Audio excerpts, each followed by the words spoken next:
Bienvenidos, amigos y amigas, a Historia con el Móvil. Mi nombre es Juan Jesús Pleguezuelo, soy profesor de Historia de Instituto y estoy muy feliz de estar una vez más con todos vosotros. Desde los estudios centrales de mi cuarto te mando un caluroso abrazo y ojalá deseo que las cosas te vayan bien, ojalá estés pasando un buen día, ojalá tengas un buen momento. Y si estás preocupado, si tienes problemillas, si no estás pasando por un buen momento, deseo de corazón en los próximos minutos ofrecerte una agradable compañía. Todo pasará, tranquilo. Hoy vamos a hablar de un tema apasionante, emocionante y triste. ¿Por qué digo emocionante? Digo emocionante porque nos enseña que cuando un pueblo se empeña, resiste y persiste, acaba encontrando su lugar. Y también nos enseña que el mayor de los gigantes puede ser perecedero, puede caer cual castillo de naipes. Esa es la historia que vamos a contar hoy. Vamos a hablar de las invasiones bárbaras y la caída del Imperio Romano. Siglo III. Las cosas empiezan a torcerse en el Imperio Romano. Poco a poco el Imperio Romano empieza a toser, empieza a dar muestras de debilidad. Las cosas se están fastidiando, empieza a resquebrajarse. El poder central empieza a debilitarse. Los emperadores ya no son esos emperadores todopoderosos, ya no son esos emperadores que lo tenían todo controlado, que mostraban una gran fortaleza. No, ahora los emperadores empiezan a pelearse unos con otros, y venga guerra civil, y venga conspiración, y dale que te pego. Oye, y no, así pues que no es manera. Segundo problema. Los persas en el este empiezan a hostigar las fronteras. Los persas en el este empiezan a atacar la frontera del Imperio Romano. Pero es que en el norte las fronteras también se ven atacadas por los bárbaros. O sea, repito, primer problema, debilitamiento del poder central. Segundo, los persas empiezan a atacar por el este. Las fronteras del norte también empiezan a ser hostigadas por los bárbaros. Hablemos un momento de las fronteras del norte. El Imperio Romano había fijado en el norte una serie de fronteras naturales. ¿Cuáles eran? El río Rin y el río Danubio. Esas dos fronteras protegían el Imperio Romano. Eran dos fronteras naturales que mantenían a raya los pueblos bárbaros. Y de siempre los emperadores habían tenido especial cuidado en proteger esas fronteras, en que estuviesen bien guarnecidas. Problema, que a partir del siglo III, debido a las rencillas de los emperadores, empiezan a retirar ejércitos de las fronteras y a dedicar esos ejércitos a resolver esas rencillas y esas disputas. Muy mal por ello, muy mal. O sea, así no se dirige un imperio. Año 235. El emperador Severo Alejandro está luchando contra los persas en el este, pero hete aquí, que recibe un WhatsApp y le dicen: Severo Alejandro, vente a las fronteras, que en el río Rin nos están atacando. Y se va a la frontera del río Rin a defenderse de los alamanes, pero de repente también le llega un mensaje que le dicen que en el Danubio también hay bárbaros atacando. ¿Qué hacemos? Por todos lados atacan. Así que Severo Alejandro se le ocurre lo siguiente: ¿cuánto vale? Aquí, ¿cuánto valen los bárbaros? ¿Qué tenemos que hacer? ¿Cuánto hay que pagar para que los bárbaros estén quietecicos? Y se le ocurre sobornar a los bárbaros. Yo te pago una cantidad y tú te estás quieto. Pero esto los generales lo interpretan pues que como una muestra de debilidad y que un verdadero emperador no lo hace. Así que ¿qué hacen los generales? Se rebelan contra Severo Alejandro, se lo cargan y ponen a otro emperador. Y con la muerte de Severo Alejandro en el año 235 termina la dinastía de los Severos, la última gran dinastía del imperio. A partir de ahora empieza una sucesión de disputas que va a hacer que el poder central se vaya al garete. Parece, a mediados del siglo III, pareciera que los persas en el este y los bárbaros en el norte se pusiesen de acuerdo. Parece que dijeron: venga, a la de tres atacamos. Parece que desde una punta y otra del imperio, parece que están en comunicación y los bárbaros y los persas dicen: venga, contamos a la de 3 y atacamos. Porque fíjense, miren, en el año 251 el emperador Decio muere luchando contra los godos. En el año 260 el emperador Valeriano muere luchando contra los persas, es capturado y luego es ejecutado. En el año 267 los godos se adentran en el imperio y llegan a saquear Atenas. O sea, la cosa parece que se va al traste. Aquí el imperio casi pues, hubiese llegado a su final. ¿Qué sucede? Que llega una serie, a finales del siglo III, una serie de emperadores que enderezan la situación. Por ejemplo, en el año 268 llega Claudio II, que este hombre sí frena y mantiene a raya a los godos. Tenemos en el año 270 a Aureliano, que vuelve a reorganizar las fronteras, que construye una gran muralla alrededor de Roma, imaginándose lo que podía venir en el futuro y que vino. Tenemos luego a Diocleciano, y este es el más inteligente de todos. ¿Qué dice Diocleciano? Vamos a ver.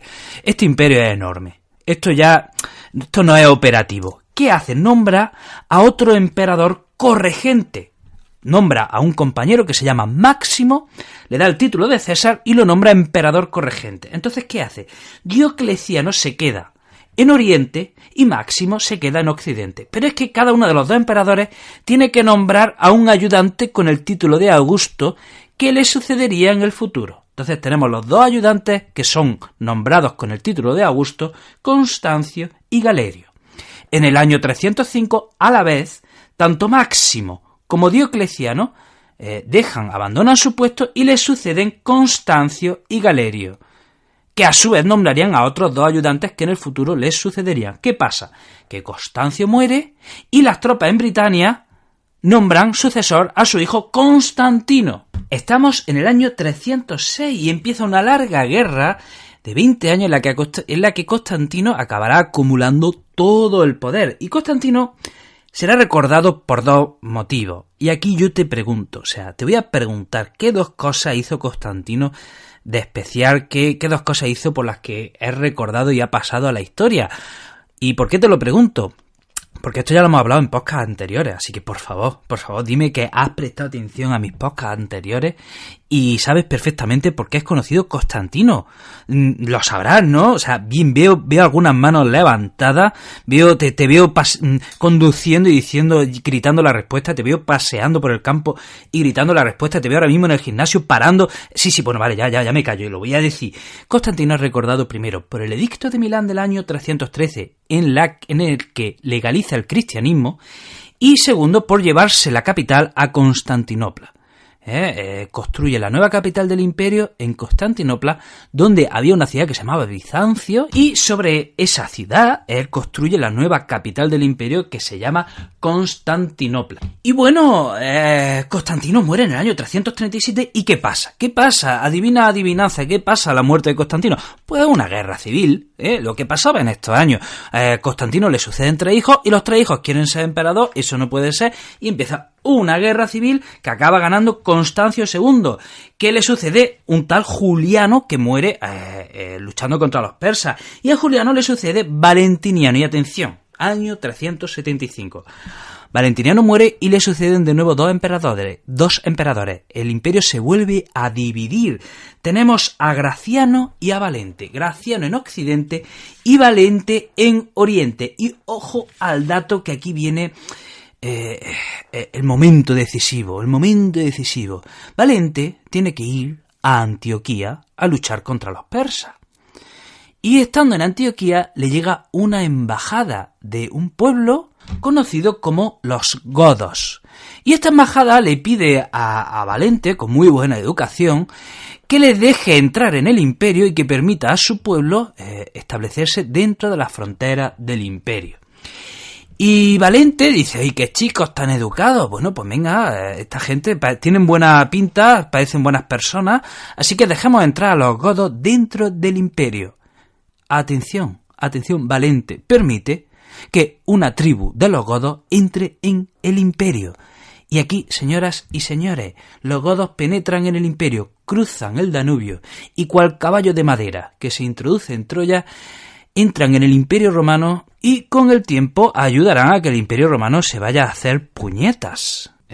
Valente no sabía lo que hacía dejando entrar a los godos. Los godos dentro del imperio no dejaban de ser una bomba con un temporizador. Y iba a explotar, iba a reventar al menos una parte del imperio. Miren, los godos, ojo, cuando hablamos de los godos no eran un pueblo unido, no eran un pueblo unificado bajo un mando, no, eran un conjunto de tribus. Y los godos en el siglo I estaban habitaban en el mar Báltico y no se sabe muy bien por qué, allá por el siglo III, emigran hacia el sur y se establecen en el Mar Negro. ¿Qué pasa? Que aparece un actor llegado desde Asia, aparece un pueblo como si fuesen unos extraterrestres, nadie sabía de dónde venían estos tipos, los hunos llegan de la nada, liándola, arrasando con todo, destrozando aquí a aquel que se le pusiese delante, y los godos se tienen que ir. Los godos se tienen que ir del Mar Negro, o sea, aparecen los hunos desde Asia y como si estuviésemos en el billar, se da una carambola y los godos tienen que desplazarse a su vez hacia el oeste, o sea, entrando en el Imperio Romano. Así que Valente le dice a los godos, venga, entrad, no os preocupéis, mi casa es tu casa. Y los godos entran en el Imperio Romano y las cosas no eran como le habían prometido. Le habían prometido trigo, le habían prometido unas tierras a cambio pues de que los godos ayudasen cuando fuese necesario, sobre todo en el tema militar. ¿Y qué pasa? Pues que había un gobernador que era el encargado de proporcionarle el trigo a los godos que los estafa, se llamaba Lupicino. Y este Lupicino, pues en lugar de darle el trigo que les tenía que dar, se los vendía. Y lo aceptaba a los godos como esclavos a cambio de darle trigo. Un día Lupicino invita a los godos a su ciudad, que era Marcianópolis. Y cuando los godos llegan a su ciudad, pues le cierran las puertas. O sea, humillante total. Primero le invita a Marcianópolis y cuando están en las puertas, ¡pum!, le cierran las puertas y le dicen, solo pueden entrar los líderes. Y solo puede entrar su líder Fritigerno. El gobernador Lupicino invita a Fritigerno a un banquete esa noche, pero fuera, en el campamento godo, estalla un choque entre soldados romanos y godos. La cosa empieza a calentarse y Fritigerno sale de la ciudad de Marcianópolis a ver si conseguía aplacar a su pueblo, pero no, aquí ya se lía la guerra. Desde Marcianópolis se prepara un ataque contra el campamento godo y, atención, para sorpresa de todos, los godos aplastan a los romanos. Estos godos que estaban hambrientos, que estaban durmiendo a la intemperie, consiguen derrotar al ejército romano de Marcianópolis. Así que los godos se vienen arriba y saquean la ciudad de Marcianópolis. Aquí se lía. Los godos empiezan a vagar de un sitio a otro, saqueándolo todo, y llegamos al año 378, y ya el emperador Valente decide hacerle frente a los godos, decide pararle los pies a estos maleantes que estaban saqueándolo todo. Ya estaba bien, los godos se habían hartado de realizar pillaje allá donde iban. Así que el emperador Valente reúne a su ejército y dice, os vais a enterar, os voy a dar un escarmiento que os voy a aplastar, os voy a machacar. Y allá en la cercanía de Adrianópolis, un 9 de agosto se produjo el enfrentamiento y para sorpresa de todos, los godos vuelven a aplastar, vuelven a ganar al todopoderoso ejército romano. Así que los godos de nuevo son victoriosos. ¿Y qué hacen los godos? Hacen lo que mejor saben hacer, saquear y hacer pillajes por donde fuesen. Y dicen, estamos al lado de la ciudad de Adrianópolis, madre mía, el festín que nos podemos dar aquí saqueando la ciudad. Así que se van a saquear la ciudad de Adrianópolis y no pueden entrar porque las murallas son muy fuertes y los godos no se le daba bien asaltar ciudades.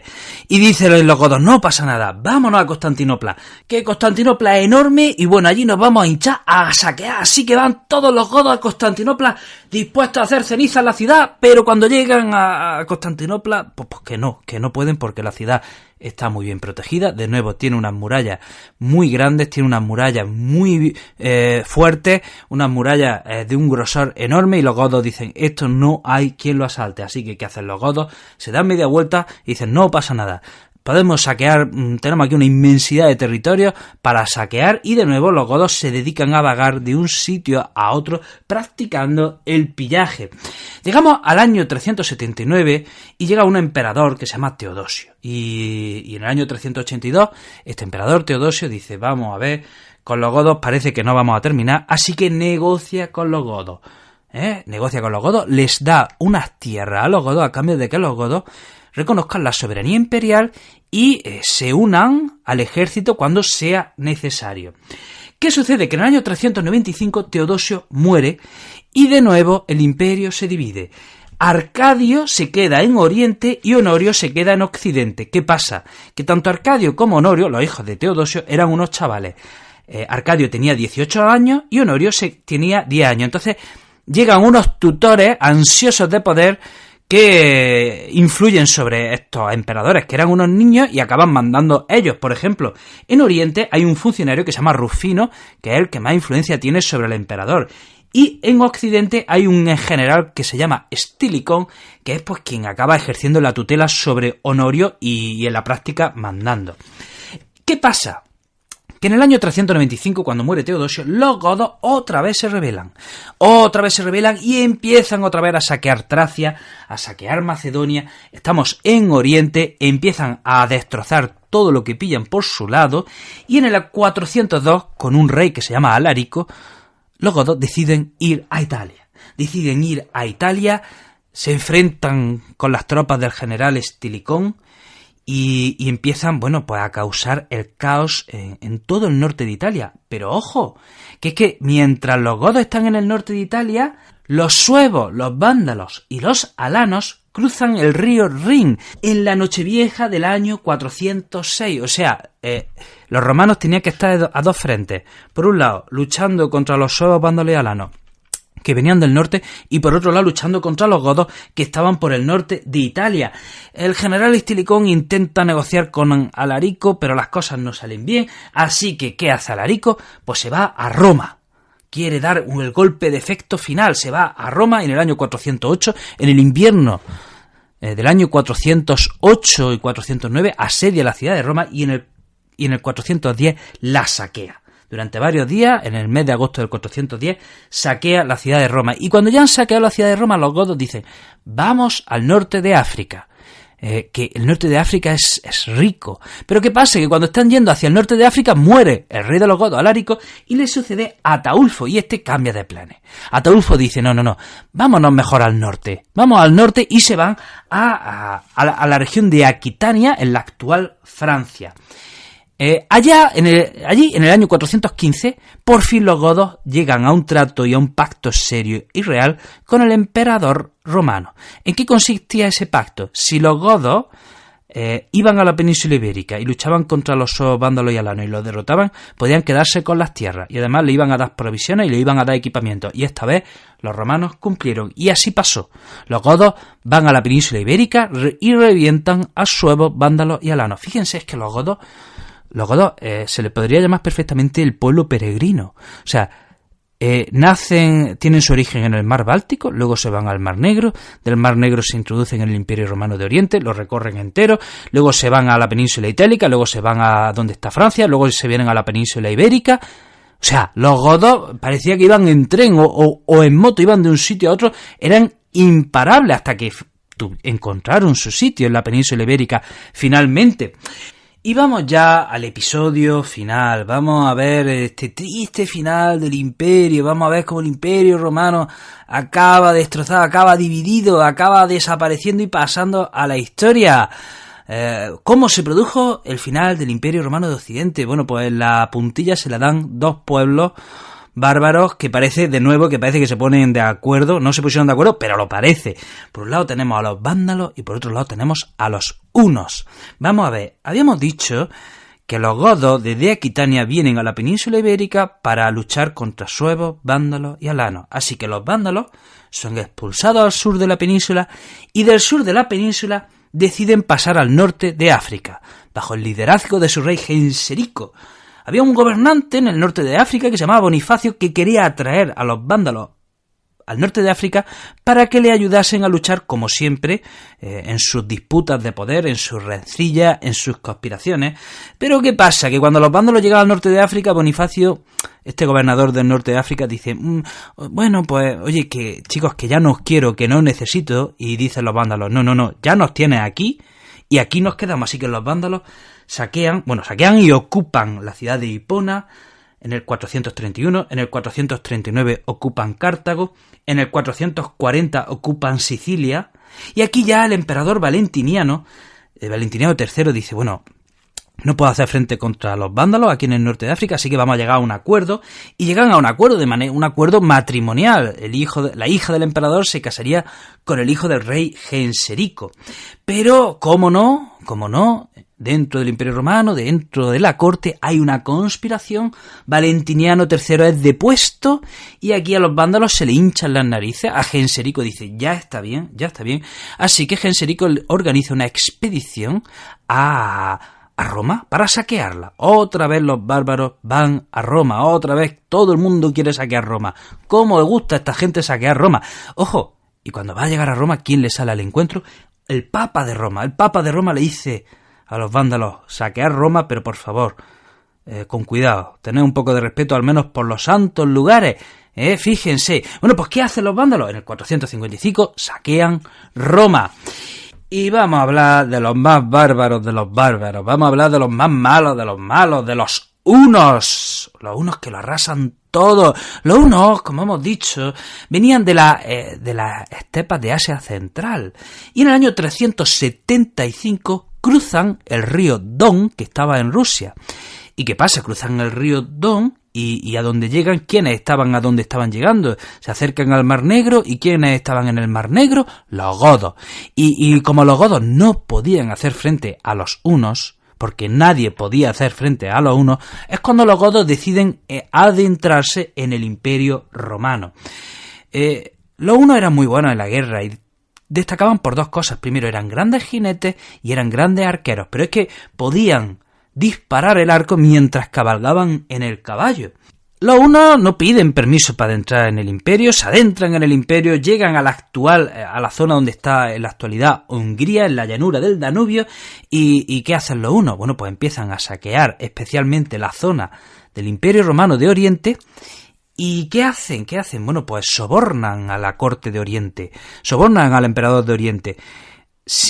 ¿Cómo lo sobornan? Pues mira, o me paga una pasta, o saqueo, o me harto de saquear. O me paga o saqueo, o me paga o saqueo. Entonces los emperadores pagaban a los hunos para que no saqueasen. Y cuando dejaban de pagar, ¿qué hacían los hunos? Arrasaban con todo.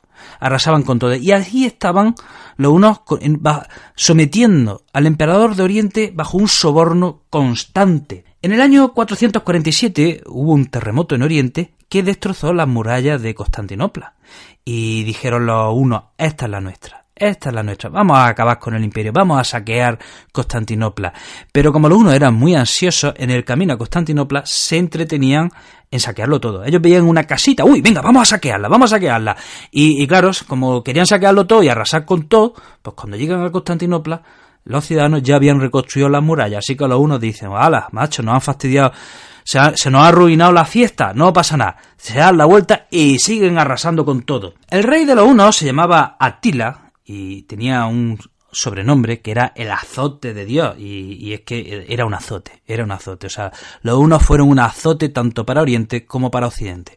Entonces hemos dicho que los hunos han saqueado, bueno, pues todo lo que han podido de Oriente, y un día dice el rey de los hunos, Atila, Oriente ya no me produce emociones, ya he acabado con todo, lo he saqueado todo, necesito nuevas aventuras, así que mira hacia Occidente.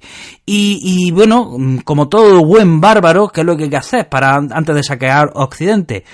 Cruzar el río Rin. Así que los hunos se dirigen en el 451, cruzan el río Rin y empiezan a saquear la Galia.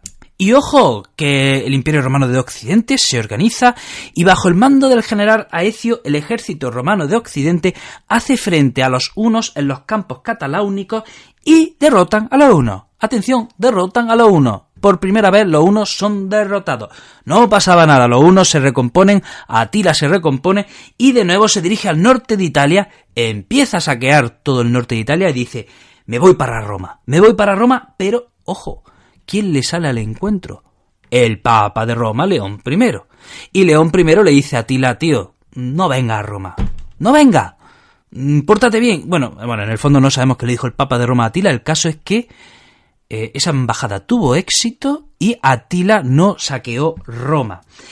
Llegamos al año 453 y Atila pues se casa de nuevo, ya tenía muchas esposas, pero bueno, se vuelve a casar con otra mujer y en la fiesta de celebración pues Atila pues se hincha a comer y se hincha a beber y se emborracha.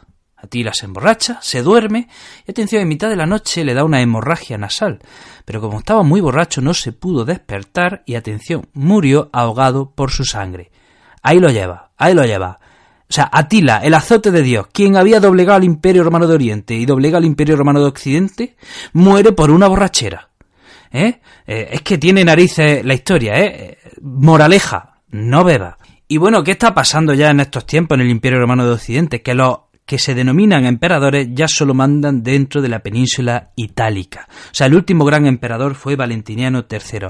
Los demás ya no tienen ningún poder. De hecho, hubo un general en el año 476 que se llamaba Odoacro, que se le ocurrió deponer al último emperador de Roma, que se llamaba Rómulo Augustulo, y cogió las insignias imperiales y se las mandó al emperador romano de Oriente. ¿Con qué intención? ¿Con qué intención? ¿Por qué este oficial llamado Odoacro depone al último emperador de Roma y le manda las insignias imperiales al emperador romano de Oriente? Tenía la intención de volver a unificar los dos imperios. Era una manera de decirle al emperador de Oriente: tú vuelves a ser el único emperador y Oriente y Occidente ya están unidos. Pero ¿qué pasa? Que en el Imperio Romano de Occidente ya no quedaba nada en pie. Los bárbaros estaban fundando sus propios reinos. O sea, ya no quedaba ninguna estructura en pie del otrora Imperio Romano de Occidente. Por eso, la historia queda el año 476 como el fin del Imperio Romano de Occidente. El otro imperio, el Imperio Romano de Oriente, sobrevive 1000 años más. Tenemos un podcast que se llama El Imperio Bizantino, donde contamos esta historia. Bueno, hasta aquí, amigos y amigas, el programa de hoy. Espero que lo hayas disfrutado. Te recuerdo que tengo muchos proyectos relacionados con la educación. Si quieres estar al tanto de todos ellos, puedes seguirme en mis redes sociales. En Facebook, Juan Jesús Pleguezuelos, en Instagram, El Profesor Inquieto, y en Twitter, El Profe Inquieto. Te mando un abrazo enorme, te deseo lo mejor y te espero en el próximo episodio.